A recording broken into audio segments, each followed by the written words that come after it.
In my last video, I called this a neutral. I had a handful of people show up in the comments saying that's not a neutral, that's a grounded conductor. Let me show you why. If you use the NEC as your reference for your dictionary and definition of terms, I consider that a neutral. So the crazy part is it is a grounded conductor, but it's also the neutral. It is both, in my opinion. It meets the definition of both.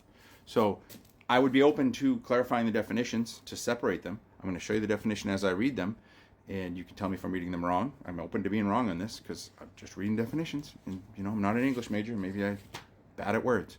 So let's look in the code. 2023 NEC definitions. Neutral conductor.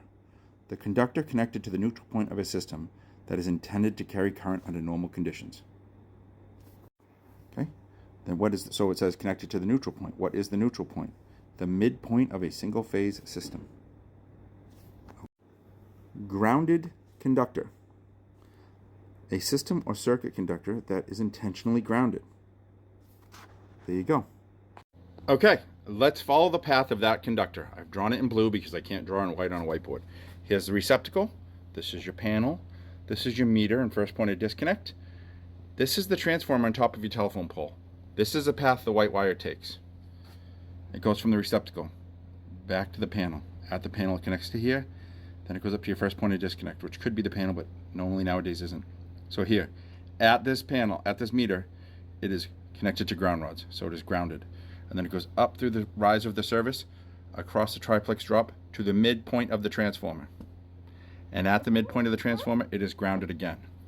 So this wire is both the connection back to the midpoint and the grounded conductor. Now, why does it say intended to carry current under normal conditions? Because we have a second conductor that connects to the midpoint. Let me show you. So now, one wire comes from the transformer down the riser, and here, if this is the first point of disconnect, it doesn't necessarily have to happen here, but just for ease of learning, here is where we split and our grounds and neutrals become separate. And then this green wire, or bare wire, goes to the bonded to the can of the panel, and then off to the third prong. So both of these wires are both grounded and connected to the midpoint. The neutral is the one that we intentionally put current on, which is this. That is the key of why this is called, why I think this fits the definition of a neutral and a grounded conductor. It is both grounded, connected to the midpoint, and designed to intended to carry current under normal conditions. All right, thank you very much. The commenters seem to think the essence of what makes it a neutral is the act of it carrying the imbalance. Not the ability of it to carry the imbalance, but the act of it. So when you have one hot and one other wire, because there's no second hot and there'll be no imbalance to carry, they think it's no longer a neutral. It loses its definition. It's still the conductor, the intentionally grounded conductor connected to the midpoint of the transformer. The definitions in the NEC do not require a second hot, which doesn't make any sense. That this wire has its same connection back to the transformer. We have one hot, this has the same connection as we just said. Adding a second hot does not change what this is. It doesn't add anything. It just gives these two hots a different way to interact. This is always the same conductor, whether there's one hot there or two hots there.